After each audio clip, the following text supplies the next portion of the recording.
Hey everybody. So I'm sure you guys have been following this story, this new Chinese super virus. I've seen all the headlines. Honestly, I haven't had time to follow it.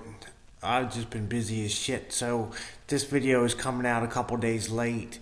I wasn't even going to do it at all, and then I logged on to 153 and nobody else had one up. So I figured I would put something together real quick. You don't really have to know the details. Once you know how these things work, then the details, it's the same narrative, and the details don't even matter. These viruses come out every couple years, and they come out with a new vaccine, or the vaccine comes out first and they're reverse engineered. They're all the same. So I just wanted to share a couple things, and I actually found some really interesting stuff that I haven't seen anywhere else. So if you think you know everything there is about these designer vaccines, about these designer viruses, then just hang out for a little bit, because this one's got some neat stuff. So the first thing that you always want to look for is patents. And of course, this has got a bunch of patents. Just this site, Justia, has 19 different patents for the coronavirus. Most of them are animal related. If you scroll down, it has the date that it was filed for, who applied, and who the inventor was. And out of these 19, the majority of them are for animals, canines. This is the one right here that you really got to pay attention to. Coronavirus isolated from human beings. The abstract is disclosed herein is a newly isolated human coronavirus, which is SARS, the causative agent of severe acute respiratory syndrome. And listen to this. The original SARS patent expired today because they didn't pay for the maintenance fee. So instead of keeping up with the maintenance fee, they just released a new virus. And you'll see in a couple minutes why this is so special. If you want to look at the actual patent, blah blah blah blah blah, Chinese United States of America, the same abstract, newly isolated human coronavirus, SARS causative agent. And it says right here, this invention was made by the CDC and is owned by the U.S. government. Which normally I expected the Rockefeller Foundation or the Gates Foundation to own this, or at least have done the research, but this time it's just owned straight up by the CDC. The next thing you want to look at is for vaccines, because these things a lot of times are reverse engineered from the vaccines. And if they're not reverse engineered, then the vaccines are right there, that they're ready to come right out on the shelf. This is just a list of companies that have their hands in the vaccine making. Novavax, Moderna, whatever. I'm not even going to try to attempt these medical terms. Some experimental vaccine targeting could be ready within a few months. So you would think vaccines take years of research. This company, Novavax, is developing nanoparticle vaccines. And I only bring this up because I mentioned nanoparticle technology and how it can heal the body in my last video. But I'm not going into the article because you guys already know the good stuff's coming. Some of those vaccine makers have already started. They said they started when the genome was released. And this came out on January 10th. And this is important because when you get into CRISPR and genetic engineering, designer viruses, they're genetically engineered in the laboratory. All these new viruses that are coming up are all from the same family. And you'll see over and over again the coronavirus family. And this is the whole genetic sequence for this latest Wuhan virus. So all these CRISPR guys got to go in and cut and paste until they get what they want. It's the same as the last SARS virus that just expired, didn't pay their maintenance fee, so they lost their patent rights. So they just came up with a whole new virus. The new Wuhan virus, similar in genome to SARS, by 80%. 80% the same. So they just went in there, changed a couple things around, and then unleashed it on the public, and it's got a new patent, and they don't have to pay for the maintenance fees to keep the old ones up. So they can take those genome from the Wuhan virus, run it right through the CRISPR machine, and come up with a whole new virus. And this is just an article about how this is done. High efficiency targeted editing of large viral genomes. Well, that's exactly what the last article showed. And the vaccine companies have had their hands on it for weeks now, and they're already knee deep into making vaccines out of nanotechnology and genetic engineering. Here's one about how CRISPR modifies viruses. Engineered microbes turn bacterium's immune response against itself using CRISPR.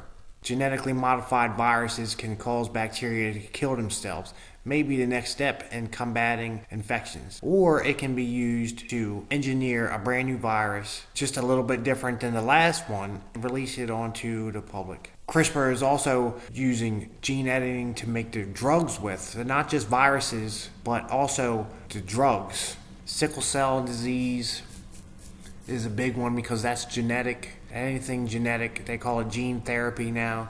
Scientists in the UK develop a new vaccine against the avian flu. The bird flu, hello, that's a coronavirus.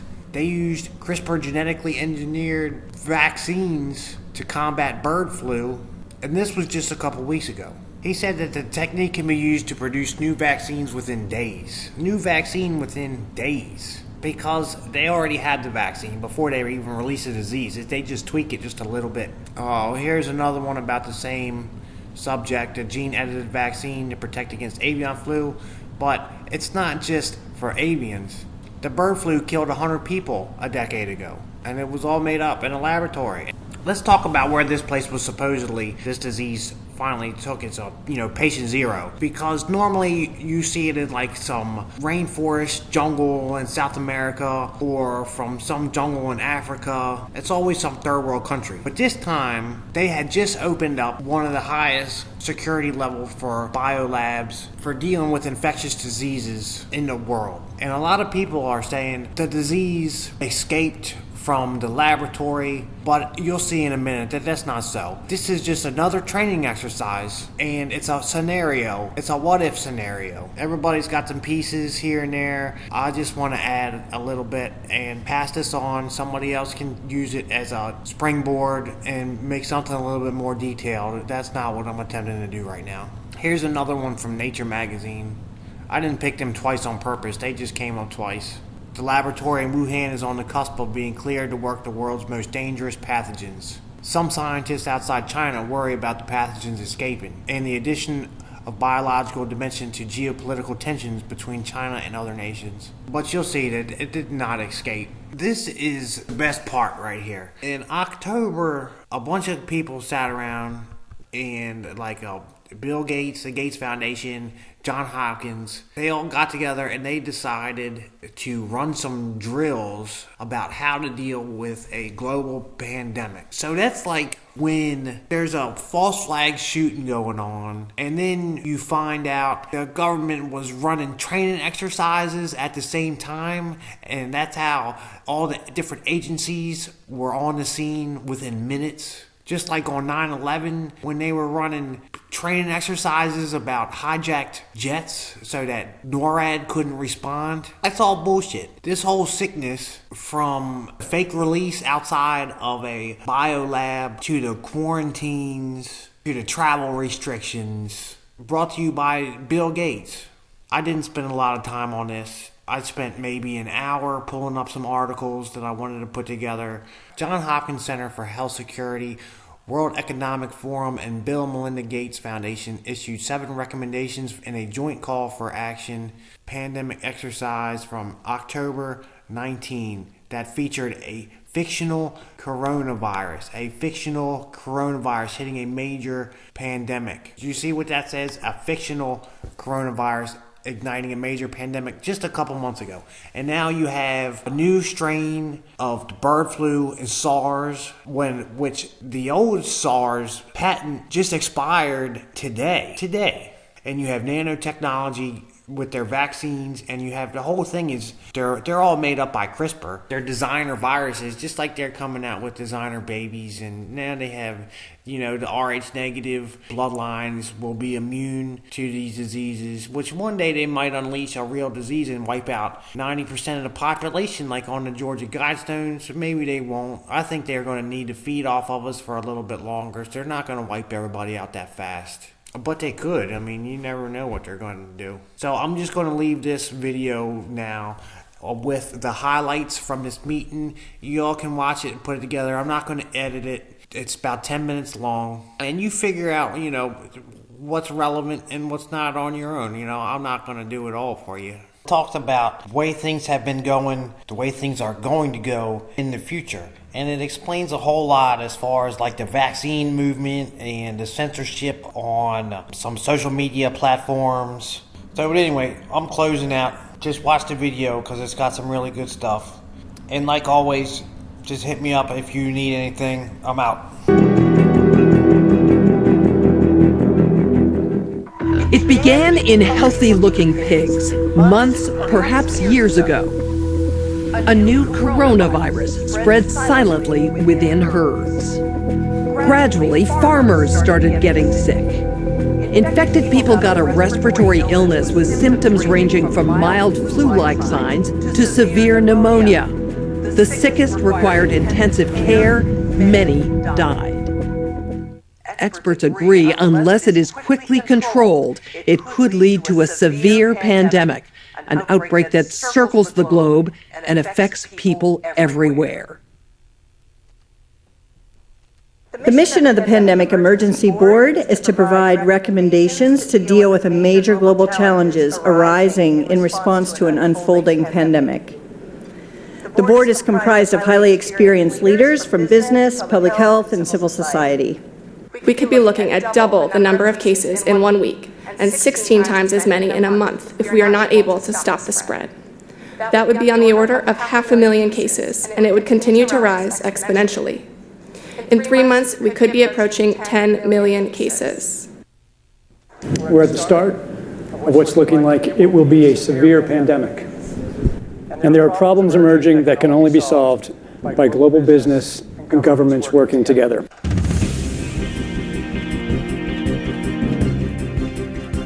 We have known about caps-like viruses in animals and people for decades, but have not been successful at developing a licensed vaccine. And sure, there are new technologies that may help, but it's going to be difficult. I am not optimistic about having a vaccine in time to be relevant during this pandemic. So the policy crisis in question for this board in this meeting is this: how should governments, business, and international organizations allocate and distribute pandemic antivirals and medical supplies to the people who need them most?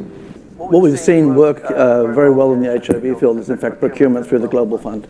So having a centralized mechanism, so financially able to procure on behalf of affected countries can be critical. I think the second thing is it's going to be very important that for the business sector, for manufacturers of antivirals, that we have clarity around what the need is and where the need is and who are making the decisions. I think that given that the countries most affected are those that are low and middle income countries with unequal access to technology, to finances, the UN has a worldwide footprint, universally recognized, and universal membership. A global stockpile would certainly help ensure more rational and strategic allocation, but the reality is that we don't have the logistics capability, even within the UN, to bring that together in one place and run it. So this is where I think a collaboration between the international organizations like the World Health Organization and the private sector, which runs these supply chains for many purposes every day, understand where the supplies are, make smart decisions about how to allocate them to the people who need them in the places that need them the most, and then work with the industry to move those supplies from where they are today to where they need to be.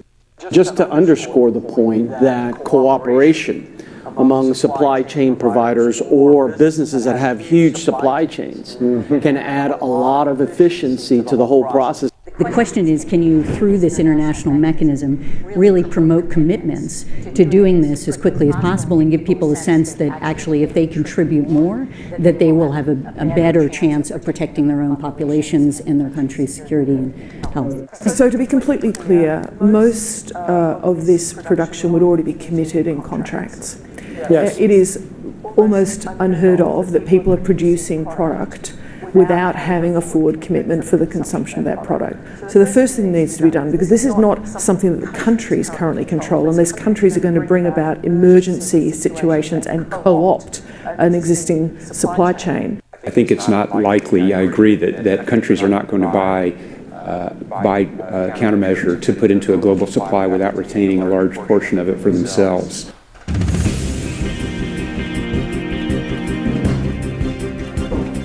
Public health agencies have issued travel advisories, while some countries have banned travel from the worst affected areas. As a result, the travel sector is taking a huge hit. Travel bookings are down 45%, and many flights have been canceled. A ripple effect is racing through the service sector. Governments that rely on travel and tourism as a large part of their economies are being hit particularly hard.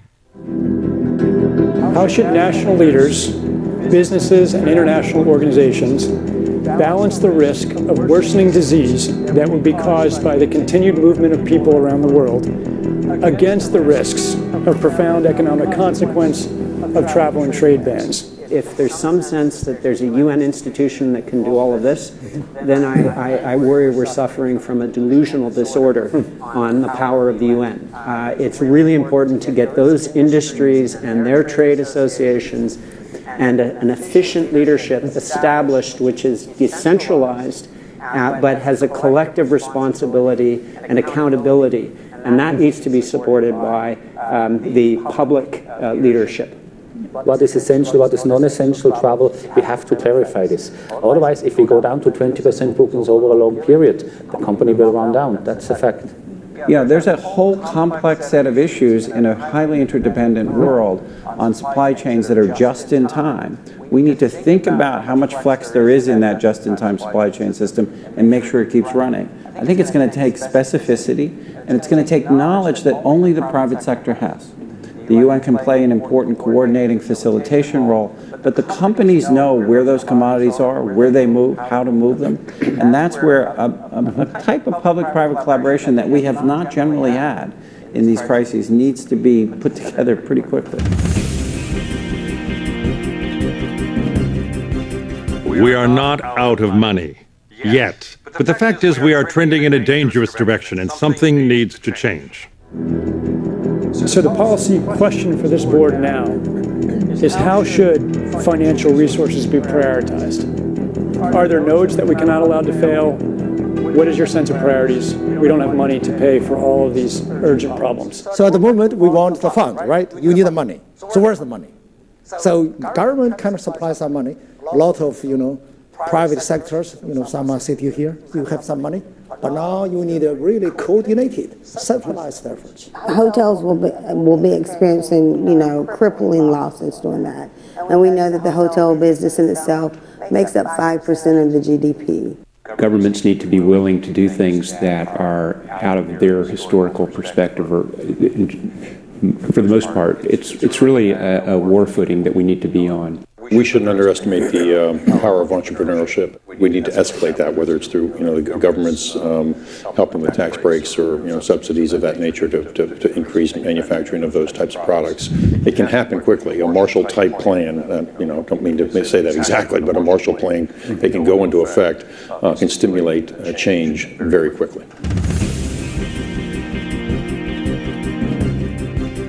Countries are reacting in different ways as to how best to manage the overwhelming amounts of dis and misinformation circulating over the internet. In some cases, limited internet shutdowns are being implemented to quell panic. How much control of information should there be, and by whom? And how can false information be effectively challenged? And what if that false information is coming from companies or from governments? I think it's very important that we make sure that there is concise communication with all healthcare facilities where these patients are being treated so that there isn't mass panic. We're at a moment where the social media platforms have to step forward and recognize the moment to assert that they're a technology platform and not a broadcaster is over.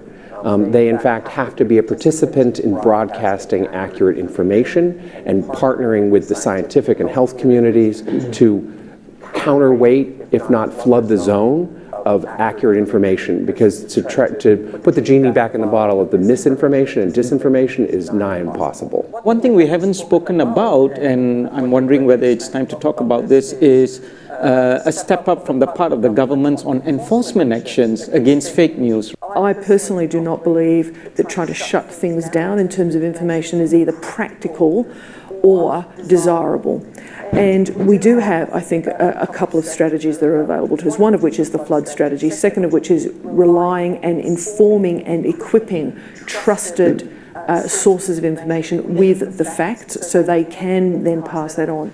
But we also need to actually think about a technological answer to this. The outcome of the CAPS pandemic in Event 201 was catastrophic. 65 million people died in the first 18 months. The outbreak was small at first and initially seemed controllable, but then it started spreading in densely crowded and impoverished neighborhoods of megacities. From that point on, the spread of the disease was explosive. Within 6 months, cases were occurring in nearly every country. The global economy was in a free fall. The GDP down 11%. Stock markets around the world plummeted between 20 and 40% and headed into a downward cycle of fear and low expectation.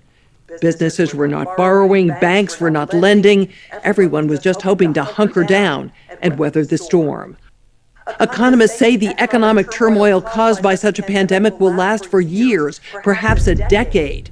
The societal impacts, the loss of faith in government, the distrust of news, and the breakdown of social cohesion could last even longer. We have to ask, did this need to be so bad? Are there things we could have done in the 5 to 10 years leading up to the pandemic that would have lessened the catastrophic consequences? We believe the answer is yes. So, are we, as a global community, now finally ready to do the hard work needed to prepare for the next pandemic?